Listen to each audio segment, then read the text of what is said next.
টঙ্গী পশ্চিম থানার sub inspector মেহেদি এখানে গোপনভাবে একটা সংবাদ পায় যে এখানে বিপুল পরিমাণ মাদক আছে। সে এখানে আসার পর সেটা কর্ডন করে ফেলে অফিসার ইনচার্জ টঙ্গী পশ্চিম থানা জনাব মোহাম্মদ আরিফুল ইসলামকে সংবাদ দেয়। তার ভিত্তিতে অফিসার ইনচার্জ নিজে এসে দেখতে পান যে এখানে বিপুল পরিমাণ মাদক আছে। গণনা করে দেখা যায় 10,500 পিস ইয়াবা এবং 58 লক্ষ মাদক বিক্রির টাকা আছে। এখানে 3টি মোবাইল আছে। 2জন মানুষকে হাতে নাতে গ্রেপ্তার করা হয়েছে। এই সংবাদ অফিসার ইনচার্জের মাধ্যমে আমরা প্রাপ্ত হই এবং ঘটনাস্থলে এসে দেখলাম এর সত্যতা আছে।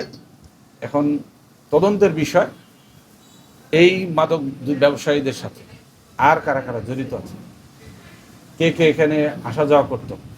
আমরা ইতিমধ্যে কিছু প্রমাণ পেয়েছি, কিছু চিত্র আমরা হয়তো বা এখান থেকে বিশ্লেষণ করে পাবো।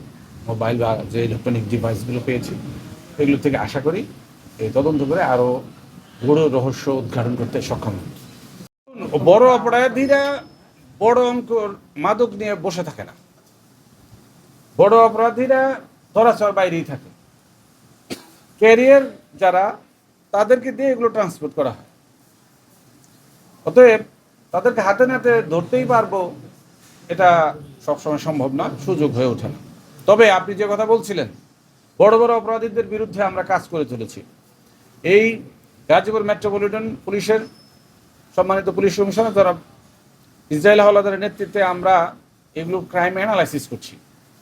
ইতিমধ্যে অর্ধশতাধিক মাদক ব্যবসায়ী যারা মাদক ব্যবসা করে এবং অন্যান্য অপরাধ করে সম্পদ জড়ো করেছেন, তাদের সম্পত্তির খোঁজ নিচ্ছি।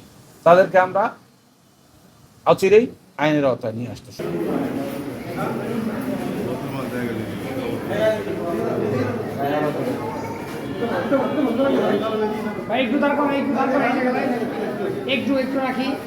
মাথা উঁচু করেন, এই মাথা উঁচু করেন,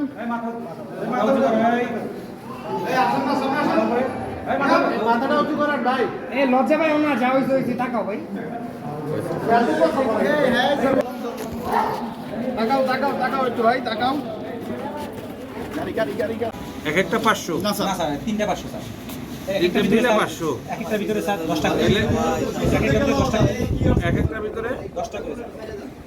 মিডিয়ার ভিডিও আছে, আমাদেরও ভিডিও আছে। কারণ আচ্ছা স্যার, এই যে এই কথাগুলো বা এই বিষয়গুলো ভিডিও